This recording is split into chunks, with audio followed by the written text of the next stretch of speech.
Bismillahirrahmanirrahim. Starting with the greatest name of Almighty Allah, who is Rahman and Rahim, who is the most merciful and the most beneficent. तो students, आप लोग जानते हो कि हमने 9th class की chemistry का चैप्टर नंबर 4 स्टार्ट किया हुआ है, जिसका नाम है स्टाइकियोमेट्री, और उसको हमने डिस्कस किया, उसके अंदर डिफरेंट टॉपिक्स को पढ़ा। और आज के टॉपिक का नाम है the mole and the molar mass. हमें पता होना चाहिए मोल किसको कहते हैं और मोलर मास किसको कहते हैं। सबसे पहले हम डिस्कस करेंगे कि मोल किसको कहते हैं, कि मोल किसको कहते हैं। मिसाल के तौर पर अगर कोई आपको आके कहे, क्या कहे कि 1 दर्जन अंडों में कितने अंडे होते हैं, तो आप लोग फौरन बता दोगे 12। आपसे पूछे कि 1 दर्जन बनाना में कितने बनानास होते हैं, तो आप लोग फौरन बता दोगे कितने, 12। अगर मैं पूछूं कि 1 मोल सब्सटेंस के अंदर कितने पार्टिकल्स होते हैं, तो आप लोग नहीं बता सकोगे, आप लोग नहीं बता सकोगे। ये हमें बताता है मोल। कौन बताता है?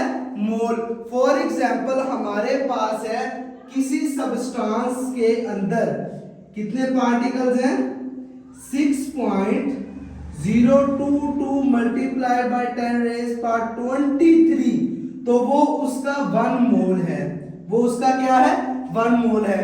मैं आप लोगों को एग्जाम्पल्स के साथ समझाता हूं, बड़े ही आसान अल्फाज में, आप लोगों को बिल्कुल क्लियर, बिल्कुल साफ समझ आ जाएगा, क्लियर और साफ समझ आ जाएगा। देखो, फॉर एग्जांपल मैं एक पार्टिकल लेता हूं, ये पार्टिकल है, ये 1 मोल है। कितना है? 1 मोल। ठीक है। अब देखो इसके अंदर कितने पार्टिकल्स हैं, 6.022 मल्टीप्लाइड बाय 10⁻23। अगर मैं कहूं कि ये 2 एटम है, 2 एटम है, ये 2 हमारे पास क्या है, एलिमेंट्स हैं, तो इसके अंदर कितनी तादाद होगी, 2 मल्टीप्लाइड बाय 6.022 मल्टीप्लाइड बाय 10⁻23। अगर मैं इसी को 3 कर दूं तो हम 3 से मल्टीप्लाई करेंगे। अगर ये हमारे पास जो पार्टिकल है, ये हमारे पास एटम भी हो सकता है, मॉलिक्यूल भी हो सकता है, कोई आयन भी हो सकता है। आओ मोल को डिस्कस करते हैं, पढ़ते हैं कि हमें अब डेफिनेशन के लिहाज से मोल क्या कहता है। कंसेप्ट मैंने आपको समझा दिया, ठीक है। वो कहता है कि mole is derived from Greek word mole. किससे लिया गया है? एक लातीनी लफ्ज मूल से लिया गया है। किससे लिया गया है? लातीनी लफ्ज मूल से लिया गया है। मूल मीनिंग पाइल। पाइल का मतलब होता है कलेक्टिंग ऑफ सब्सटेंस, यानी कि इसके अंदर डिफरेंट टाइप्स ऑफ सब्सटेंस पाई जाती हैं।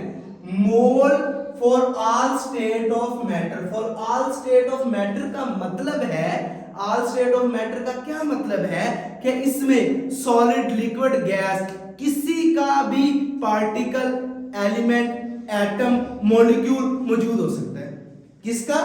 हमारे पास लिक्विड, गैस, सॉलिड, किसी का भी हमारे पास इन तीनों में से किसी का भी एटम, मॉलिक्यूल और आयन मौजूद हो सकता है, ठीक है। इसके बाद हम इसकी डिफरेंट डेफिनेशंस को पढ़ेंगे, और इसको मैंने एक तरतीब के साथ लिख लिया है, एक तरतीब के साथ लिख लिया है, जिसमें सबसे पहली डेफिनेशन है the quantity of a substance containing Avogadro's number. आप लोगों को याद ही है एवोगैड्रोस नंबर 6.022 मल्टीप्लाइड बाय 10⁻23। आप लोगों को याद है। पार्टिकल कार्ड मोल, किसी भी सब्सटेंस के अंदर अगर इतने पार्टिकल्स होंगे तो 1 मोल होगा।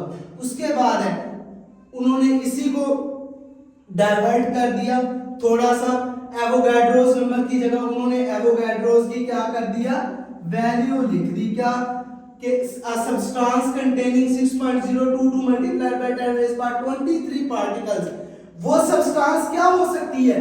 वो सब्सटेंस हमारे पास एटम भी हो सकती है, वो सब्सटेंस साइन भी हो सकती है, वो सब्सटेंस मॉलिक्यूल भी हो सकती है, वो सब्सटेंस फार्मूला यूनिट भी हो सकती है, जिसके अंदर कितने पार्टिकल्स मौजूद हैं? 6.022 multiplied by 10 raise power 23। Next definition है हमारे पास the atomic mass, molecular mass और formula unit mass of a substance expressed in gram is called mole. अगर हम इनको ग्राम के अंदर एक्सप्रेस करते हो तो उनको भी क्या कहते हैं? मोल। मुझे उम्मीद है आप लोगों को समझ आ गई। सब्सटेंस के अंदर अगर एवोगैड्रोस नंबर जितने पार्टिकल मौजूद हैं तो उसको क्या कहेंगे? मोल। वो सब्सटेंस क्या हो सकती है? Atom, molecule, ion, formula unit. ठीक है। इसके बाद जिस चीज को हमने डिस्कस करना है उसका नाम है मोलर मास। क्या नाम है उसका? Molar mass. अब देखो वो डिफाइन बताता है कि the mass of an 1 mole of substance is called molar mass. एक मोल का जितना क्या है हमारे पास मास, उसको क्या कहते हैं? Molar mass. The mass of 1 mole of substance is called molar mass. For example हमारे पास एक हाइड्रोजन का कार्बन है, एक कार्बन का एटम है। ठीक है। उसके अंदर वो हमें पता है कि वो 1 मोल है। 1 मोल का मतलब है उसके अंदर कितने पार्टिकल्स मौजूद हैं? 6.022 मल्टीप्लाइड बाय 10 रेज़ पावर 23। और इसका मास कितना है कार्बन का? हमारे पास 12। हमें पता है कितना मास है? 12। अगर हम ले ऑक्सीजन का एक मॉलिक्यूल, मतलब कि ये भी हमारे पास 1 मोल है, इसके अंदर कितने पार्टिकल्स मौजूद होंगे? 6.022 मल्टीप्लाइड बाय 10 रेज़ पावर 23। और इसका मास कितना होगा? एक ऑक्सीजन का 16 है, तो ये 2 ऑक्सीजन है तो कितना हो जाएगा? 32। उसके बाद अब देखो कार्बन का 1 मोल उसका मास है 12, ऑक्सीजन का 1 मोल उसका मास है 32। यानी कि मोल की तादाद सेम रहती है, हमारे पास मोलर मास चेंज हो जाता है किसी भी एटम, मॉलिक्यूल और आयन का। मोलर मास चेंज हो जाता है किसी भी एटम, मॉलिक्यूल और आयन का।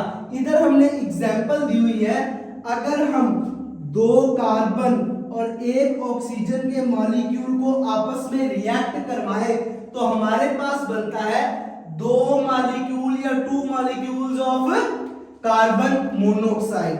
हमने क्या किया समझो, हमने 2 एटम्स कार्बन के ले लिए, 1 मॉलिक्यूल ऑक्सीजन का ले लिया, रिएक्ट करवा दिया, 2 मॉलिक्यूल्स ऑफ कार्बन मोनोऑक्साइड के बन गए। मतलब है कि ये हमारे पास 2C है तो 2 मोल्स ऑफ कार्बन है, ये हमारे पास 1 ऑक्सीजन है, 1 मॉलिक्यूल है तो 1 मोल ऑफ ऑक्सीजन है, ये हमारे पास 2 मॉलिक्यूल्स ऑफ कार्बन मोनोऑक्साइड है यानी कि 2 मोल्स है इसके। हम क्या करेंगे? मोल्स को वैल्यू को निकालने के लिए क्या करेंगे? ये 2 का 2 वैसे ही आ जाएगा, 2 हमने लिख लिया। अब 1 मोल की तादाद कितनी है? 6.02 मल्टीप्लाइड बाय 10 रेज़ पावर 23। अब हमारे पास ऑक्सीजन का 1 मोल है, 1 लिखने की जरूरत नहीं है, हमने क्या किया? एवोगैड्रोस नंबर की वैल्यू लिख ली। उसके बाद हमने देखा कि ये हमारे पास 2 मॉलिक्यूल्स किसके हैं? कार्बन मोनोऑक्साइड के। किसके हैं? कार्बन मोनोऑक्साइड के। हमने क्या किया कि 2 वैसे का वैसे लिख लिया और मोल की वैल्यू लिख ली 6.022 मल्टीप्लाइड बाय 10 रेज़ पावर 23, जिससे अब देखो 2 मोल ऑफ कार्बन है। अब देखो कि 2 कार्बन का मास कितना होगा? 1 का हमारे पास कितना होता है? 12, तो 2 का 24। ठीक है। अब ऑक्सीजन है 1 मॉलिक्यूल, 2 मतलब कि एटम है इसके, तो 1 का 16, 2 का 32। उसके बाद 2 molecules of carbon monoxide, 1 carbon का कितना होता है हमारे पास? 12, तो 2 का 24 और 1 ऑक्सीजन का कितना होता है? 16 और 2 का 32। तो टोटल मिला के हमारे पास कितना हो जाएगा? 56 ग्राम। अब देखो अब हमें क्या पता चल गया कि इसकी कितने 2 मोल्स के अंदर कितने ग्राम है, 24 ग्राम है। 2 मोल्स के अंदर कार्बन के कितने ग्राम है, 24 ग्राम है। 1 मोल ऑक्सीजन के कितना वेट है, 32 ग्राम है। पता कि इसका वेट तो क्या होना चाहिए था कम, क्योंकि ये तो 1 मोल है, ये 2 मोल है, लेकिन नहीं, मोल से मोलर मास में फर्क नहीं पड़ता, ये 2 मोल है, इसका कितना है 56 ग्राम। ठीक है, मुझे उम्मीद है दोस्तों आप लोगों को समझ आ गई होगी। इसके बाद हमने क्या करना है, इसके बाद हमने कुछ हमारे पास मॉलिक्यूल्स मौजूद हैं, कुछ हमारे पास फार्मूलाज मौजूद हैं, जिसका हमने क्या करना है, मोलर मास निकालना है।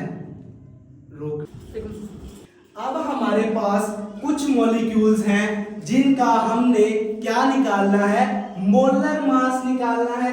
क्या निकालना है, मोलर मास निकालना है। मोलर मास निकालने के लिए हमें इनके मासेस का पता होना जरूरी है, जो आप लोगों ने पीरियोडिक टेबल से याद करने हैं, फॉर एग्जांपल सबसे पहला है हमारे पास H2SO4। अब हमें पता है हाइड्रोजन के कितने एटम्स हैं, 2, ठीक है, और इसका मास कितना है, 1, ठीक है, जमा दूसरा एटम कौन सा है, सल्फर, इसका मोलर मास कितना है, 32, प्लस ऑक्सीजन के कितने एटम्स मौजूद हैं हमारे पास, 4, ऑक्सीजन के कितने 4, और इसका मास नंबर कितना है हमारे पास ऑक्सीजन का, 16, ऑक्सीजन का कितना है, 16। अब देखो 2 को 1 से मल्टीप्लाई करोगे कितना आएगा, 2 प्लस 32 प्लस कितना है हमारे पास 16 को 4 से मल्टीप्लाई करो तो क्या आंसर आएगा हमारे पास, 16 को 4 से मल्टीप्लाई करोगे तो हमारे पास 40 और 64 कितना आएगा हमारे पास, 64। अब देखो कि इनको जब प्लस करेंगे तो 98 ग्राम पर मोल, ये इसका यूनिट है हमारे पास, मोलर मास का क्या यूनिट है, ग्राम पर मोल। नेक्स्ट देखो हमारे पास क्या है, C6H12O6। अब देखो कार्बन के कितने एटम्स है, 6, और इसका मास नंबर कितना है कार्बन का, 12, ठीक है। उसके बाद प्लस हाइड्रोजन के कितने एटम है, 12, और इसका मास नंबर है 1, प्लस ऑक्सीजन के कितने एटम है, 6, और इसका मास नंबर कितना है हमारे पास, 16, कितना है हमारे पास इसका मास नंबर, 16, ऑक्सीजन का कितना है, 16। जब हम इनको आपस में मल्टीप्लाई करेंगे तो 12 को 6 से मल्टीप्लाई करो कितना आएगा, 72, प्लस 12 को 6 को 12 से किया तो 72, फिर 12 को 1 से किया तो कितना आ गया, 12, फिर 16 को किससे करना है हमने, 6 के साथ, तो हमारे पास कितना आंसर आएगा, 96, कितना आएगा हमारे पास है 96। जब हम इनको प्लस करेंगे तो हमारे पास आंसर आएगा 180, कितना आंसर आएगा हमारे पास, 180 ग्राम पर मोल। अब आप लोगों को तरीका तो आ गया, जैसे ये देखो, अब हम सॉल्व करते हैं, इसी को सॉल्व करो। अब देखो हमारे पास हाइड्रोजन के कितने एटम्स हैं, 3, इसका मास नंबर 1, प्लस हमारे पास फास्फोरस का मास नंबर एटम 1 और मास नंबर कितना है, 31, ऑक्सीजन है, इसके कितने एटम है, 4, और इसका मास नंबर है 16, इसका मास नंबर कितना है, 16। अब देखो 3 को 1 से मल्टीप्लाई करोगे 3, प्लस 31 प्लस 16 को 4 से मल्टीप्लाई करोगे तो हमारा कितना आंसर आएगा, 64, कितना आंसर आएगा हमारे पास है 64। अब देखो इनको प्लस कर दो,